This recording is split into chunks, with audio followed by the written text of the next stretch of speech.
முக்கிய செய்திகள். பாகிஸ்தான் ஏவிய ட்ரோன்களை வீழ்த்தியது இந்திய ராணுவம். 26 நகரங்களை குறிவைத்து நடத்திய தாக்குதல் முறியடிப்பு. தீவிரவாதிகளுக்கு உதவும் பாகிஸ்தானுக்கு கடன் வழங்க கடும் எதிர்ப்பு.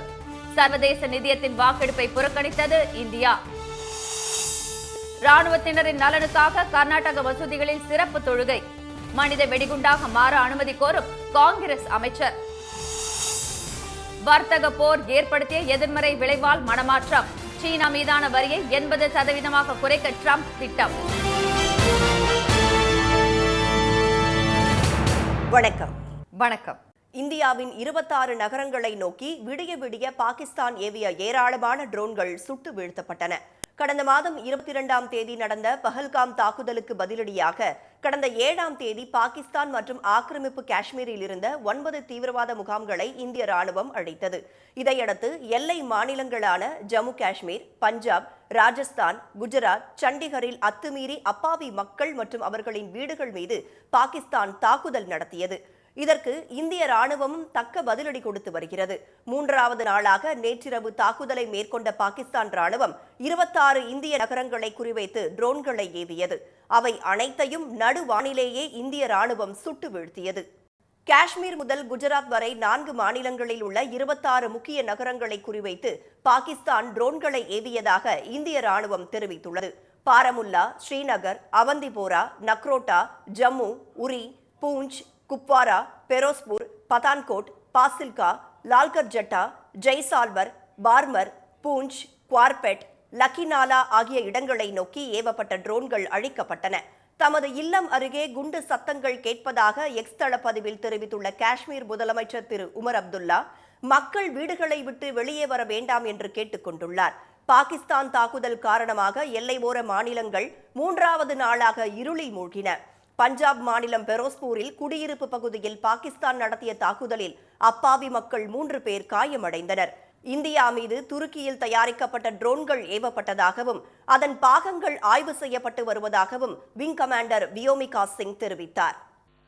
The possible purpose of these large-scale aerial intrusions were to test the AD systems and gather intelligence. Forensic examination of the drone debris is being undertaken.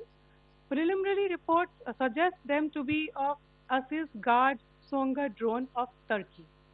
போர் பதற்றம் காரணமாக சண்டிகர், ஸ்ரீநகர், அமிர்தசரஸ், லூதியானா, பந்தர், கிஷன்கர், பாட்டியாலா, ஷிம்லா, கங்ரா ககாய், பதிண்டா உள்ளிட்ட 24 விமான நிலையங்களை வரும் 15ஆம் தேதி வரை மூட மத்திய அரசு உத்தரவிட்டுள்ளது. இதற்கிடையே அடுத்த கட்ட நடவடிக்கைகள் குறித்து பாதுகாப்புத்துறை அமைச்சர் திரு ராஜ்நாத் சிங் முப்படைகளின் தளபதிகளுடன் பிரதமர் திரு மோடி தனது இல்லத்தில் ஆலோசனை நடத்தினார். பின்னர் தேசிய பாதுகாப்பு ஆலோசகர் திரு அஜித் தோவல், வெளியுறவுத்துறை அமைச்சர் திரு ஜெய்சங்கர் ஆகியோருடனும் ஆலோசனை நடைபெற்றது. தீவிரவாதிகளுக்கு உதவி செய்யும் பாகிஸ்தானுக்கு சர்வதேச நிதியம் நிதி அளிக்க எதிர்ப்பு தெரிவித்து இந்தியா வெளிநடப்பு செய்துள்ளது. பெஹல்காம் தாக்குதலை தொடர்ந்து பாகிஸ்தானுக்கு சிந்து நதிநீர் வழங்குவதை இந்தியா நிறுத்தியது. மேலும் பாகிஸ்தானை தனிமைப்படுத்த திட்டமிட்டுள்ள இந்தியா தீவிரவாதிகளுக்கு நிதி உதவி செய்யும் அந்நாட்டிற்கு உலக வங்கி, சர்வதேச நிதியம், ஆசிய வளர்ச்சி வங்கி உள்ளிட்டவை கடன் வழங்கக்கூடாது என்று எதிர்ப்பு தெரிவித்து வருகிறது.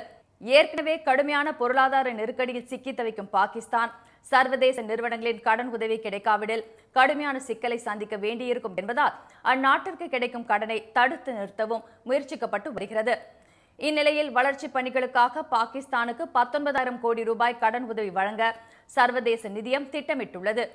இது தொடர்பான ஆலோசனை கூட்டம் மற்றும் வாக்கெடுப்பு அமெரிக்க தலைநகர் வாஷிங்டனில் நேற்று நடைபெற்றது.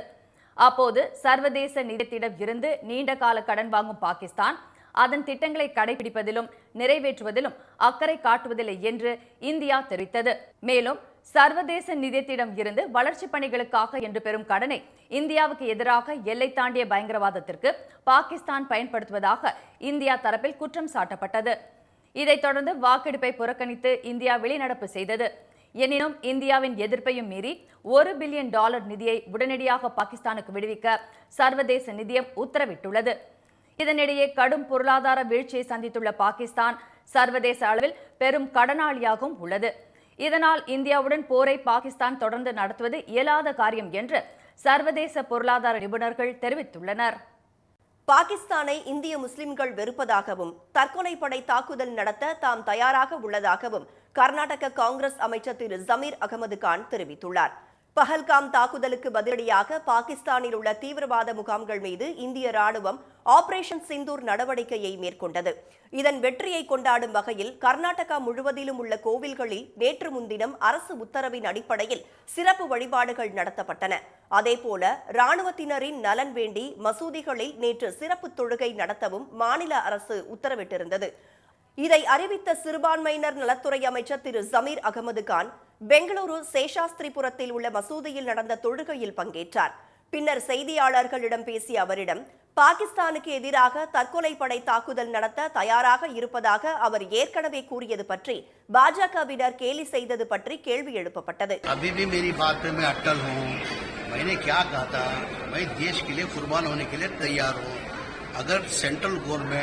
प्रधानमंत्री जी अगर मेरे को परमिशन देंगे सुसाइड बम बन के पाकिस्तान को बह जाऊंगा। बीजेपी में लगातार वो मुसलमान को टारगेट करने के सिवा और क्या है? हम और कितना करके प्रूव करना?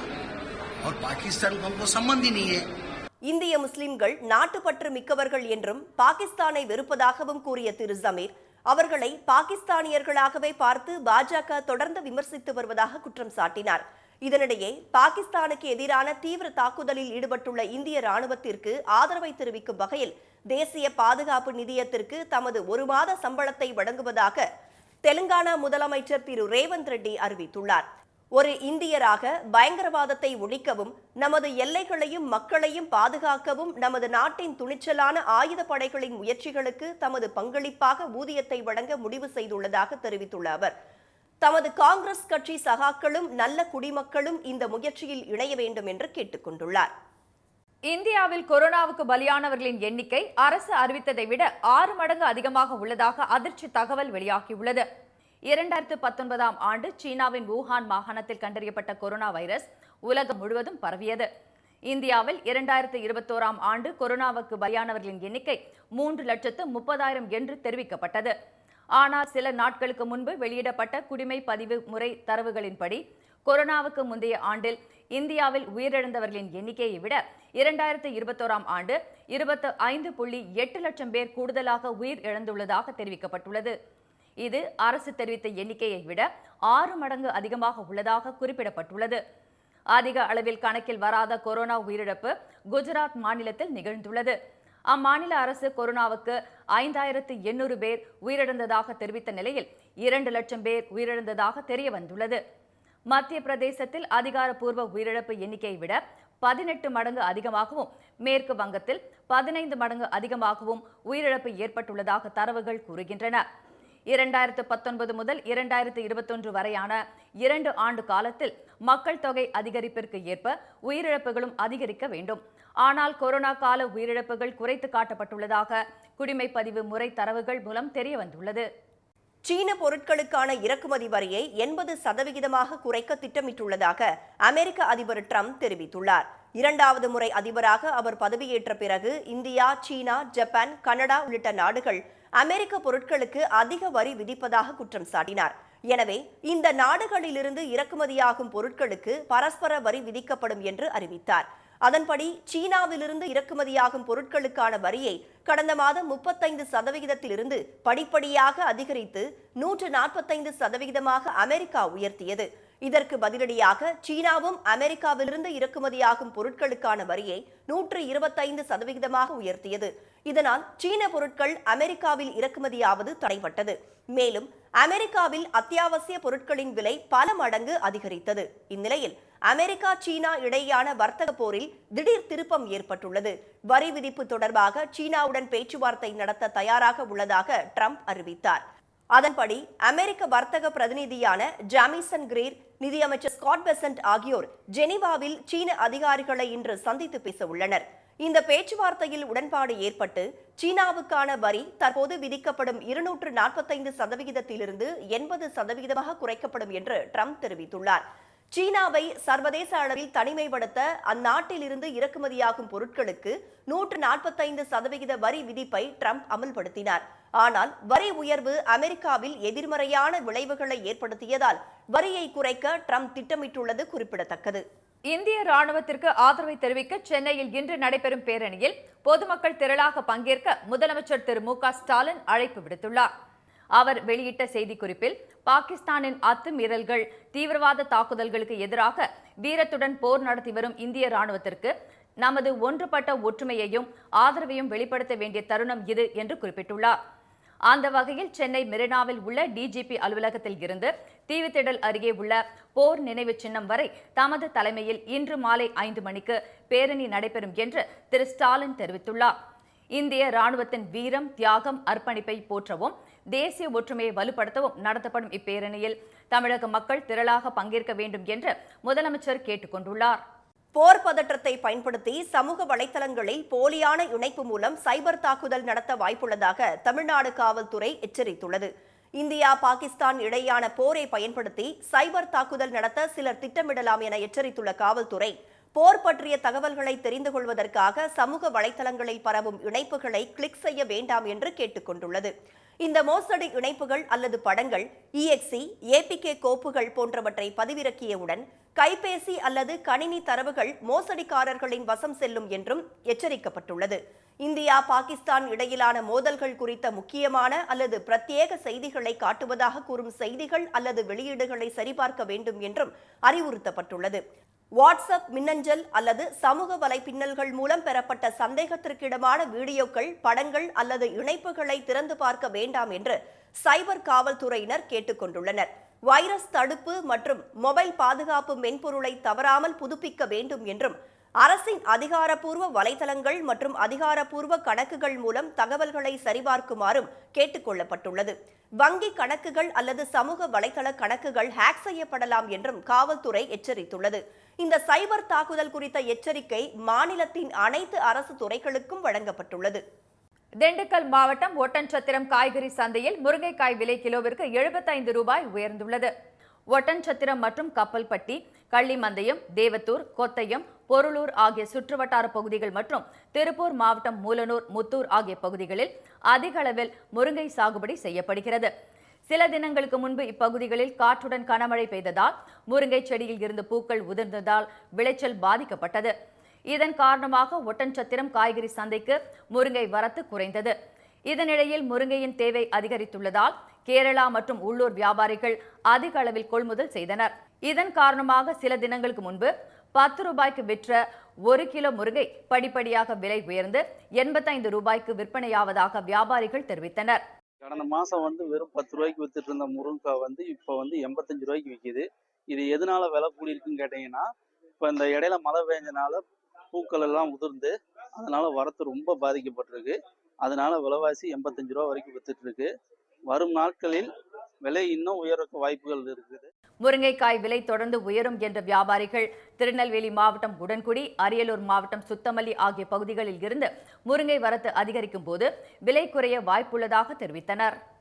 புதுக்கோட்டையில் தமிழக அரசின் கலை பண்பாட்டுத்துறை சார்பில் நடைபெறும் கோடைக்கால பயிற்சி முகாமில் ஏராளமான குழந்தைகள் ஆர்வத்துடன் பயின்று வருகின்றனர். கோடை விடுமுறையை பயனுள்ளதாக செலவிட குழந்தைகளை விளையாட்டு பயிற்சி மற்றும் கலைகள் பயில பெற்றோர் அனுப்பி வருகின்றனர். குழந்தைகளின் தனி திறமைகளை வளர்க்க கலை பண்பாட்டுத்துறை சபக்கர் சிறுவர் மன்றம் சார்பில் பல்வேறு மாவட்டங்களிலும் வகுப்புகள் கட்டணமின்றி நடத்தப்பட்டு வருகின்றன. அந்த வகையில் புதுக்கோட்டை வடக்கு ராஜ வீதியில் உள்ள அரசு உயர் துவக்கப்பள்ளி வளாகத்தில் நடைபெற்று வரும் 10 நாள் இலவச பயிற்சி முகாமில் கராத்தே, சிலம்பம், பரதநாட்டியம், குரலிசை உள்ளிட்ட பயிற்சிகள் அளிக்கப்பட்டு வருகின்றன.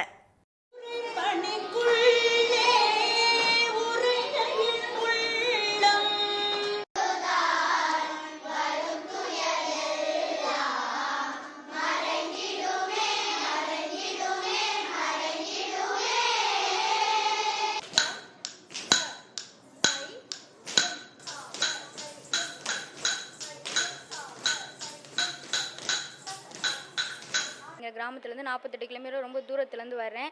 என்ன மாதிரி நிறையா பிள்ளைங்க தூரத்துலேருந்து வராங்க. இந்த கோடை விடுமுறை கேம்ப் பாட்டு, நடனம், கராத்தே இந்த மாதிரி எக்கச்சக்கமான கலையெல்லாம் இருக்குது. இதில் எனக்கு ரொம்ப பிடிச்சது பாட்டு. நான் அதில் சேர்ந்திருக்கேன். ஓவிய பிரிவில் பானை ஓவியம், இலைகள் கொண்டு உருவம் செய்தல், வாழை மட்டை மற்றும் தட்டில் ஓவியம் வரைதல், வர்ணம் தீட்டுதல் உள்ளிட்ட பயிற்சிகள் அளிக்கப்படுகின்றன. வாழை மட்டை தட்டில் மாணவர்கள் ஓவியம் எப்படி வரைகிறது அந்த மாதிரி படங்கள் கலரிங் பண்ணி காட்டியிருக்கேன். பானை ஓவியம், கொட்டாங்கச்சியில் சின்ன அதாவது வேஸ்ட்டு பொருளை விட்டு கொட்டாங்கச்சி இந்த மாதிரி ஓவிய கூழங்கல் இந்த மாதிரி கல்லில் படங்கள் வரைகிறது எப்படி, சார்ட்டில் மாணவர்கள் கிராஃப்ட் ஒர்க்கு வேஸ்டான இலையில வச்சு இந்த பூனை இந்த மாதிரி அனிமல்ஸு பூ மலர்கள் இந்த மாதிரி வச்சு அதை ஒட்டி கம் வச்சு ஒட்டி அந்த மாதிரி படம் செஞ்சு காமிச்சோம். கோடை விடுமுறையை பயனுள்ளதாக கழிக்க மட்டுமின்றி குழந்தைகளின் தனி திறமையுடன் தன்னம்பிக்கையையும் வளர்க்க இந்த பயிற்சி வகுப்புகள் உதவுவதாக பெற்றோர் தெரிவித்தனர். கேரளாவில் வாழை மரங்கள் காய்க்காததால் விவசாயிக்கு 1 லட்சம் ரூபாய் இழப்பீடு வழங்க நுகர்வோர் நீதிமன்றம் உத்தரவிட்டுள்ளது. மலப்புரம் மாவட்டம் வண்டூரைச் சேர்ந்த அந்த விவசாயி 3425 ரூபாய்க்கு வாழைக்கன்றுகளை வாங்கி சாகுபடி செய்தார். ஆனால் நேந்திரம் என்று வாங்கிய கன்றுகள் அனைத்தும் ஸ்வர்ணமுகி ரகமாக இருந்ததுடன் அவை வளர்ந்த பின் காய்க்கவில்லை. 10 மாதம் கழித்து காய்க்கும் என்று வாழைக்கன்றுகளை விற்ற சுங்கதாரா தோட்டக்கலை நிறுவனம் கூறியிருந்தது. அதை நம்பி ஓணம் வியாபாரத்திற்காக சாகுபடி செய்த விவசாயி தான் ஏமாற்றப்பட்டதாக கூறி மலப்புரம் மாவட்ட நுகர்வோர் நீதிமன்றத்தில் வழக்கு தொடர்ந்தார். வழக்கை விசாரித்த நீதிபதி பாதிக்கப்பட்ட விவசாயிக்கு 1 லட்சம் ரூபாய் இழப்பீடு வழங்க உத்தரவிட்டார். அத்துடன் வாழைக்கன்றுகளுக்கு விலையாக கொடுத்த 3425 ரூபாய், உரச்செலவு 11175 ரூபாய், வழக்கு செலவு 10,000 ரூபாயையும் விவசாயிக்கு கன்றுகளை விற்ற நிறுவனம் வழங்க வேண்டும் என உத்தரவில் கூறப்பட்டுள்ளது. 1 மாதத்திற்குள் இழப்பீட்டை வழங்காவிட்டால் 9% வட்டியுடன் தர வேண்டும் என்றும் நீதிபதி கூறியுள்ளார். தமிழ்நாட்டில் அடுத்த 5 நாட்களுக்கு மிதமான மழை பெய்யக்கூடும் என்று சென்னை வானிலை ஆய்வு மையம் தெரிவித்துள்ளது. கிருஷ்ணகிரி மாவட்டம் ஹோசூர் மற்றும் சுற்றுவட்டார பகுதிகளில் நேற்று 1 மணி நேரம் பலத்த மழை பெய்தது. இதனால் சாலைகளில் தண்ணீர் பெருக்கெடுத்து ஓடியது.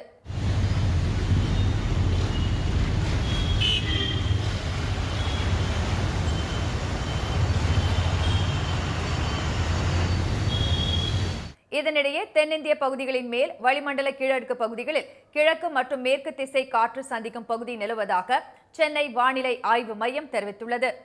மேலும் தென்கிழக்கு வங்கக்கடல் மற்றும் அதனை ஒட்டிய தெற்கு அந்தமான் கடல் பகுதிகளில் நிலவும் வளிமண்டல மேலடுக்கு சுழற்சி காரணமாகவும் தமிழகம், புதுச்சேரி, காரைக்காலில் ஒரு சில பகுதிகளில் இன்று முதல் வரும் 15ஆம் தேதி வரை லேசான மழை பெய்ய வாய்ப்பு இருப்பதாக வானிலை மையம் அறிவித்துள்ளது. மீண்டும் முக்கிய செய்திகள். இந்தியாவின் 26 நகரங்களை நோக்கி விடிய விடிய பாகிஸ்தான் ஏவிய ஏராளமான ட்ரோன்கள் சுட்டு வீழ்த்தப்பட்டன. தீவிரவாதிகளுக்கு உதவி செய்யும் பாகிஸ்தானுக்கு சர்வதேச நிதியம் நிதி அளிக்க எதிர்ப்பு தெரிவித்து இந்தியா வெளிநடப்பு செய்துள்ளது. சீன பொருட்களுக்கான இறக்குமதி வரியை 80% குறைக்க திட்டமிட்டுள்ளதாக அமெரிக்க அதிபர் டிரம்ப் தெரிவித்துள்ளார். இத்துடன் இந்த செய்திகள் நிறைவடைந்தன. மீண்டும் சன் டிவியில் செய்திகள் மாலை 6 மணிக்கு. செய்திகளை உடனுக்குடன் தெரிந்து கொள்ள QR கோடை ஸ்கேன் செய்து சன் நியூஸ் வாட்ஸ்அப் சேனலில் இணைந்திருங்கள். வணக்கம். வணக்கம்.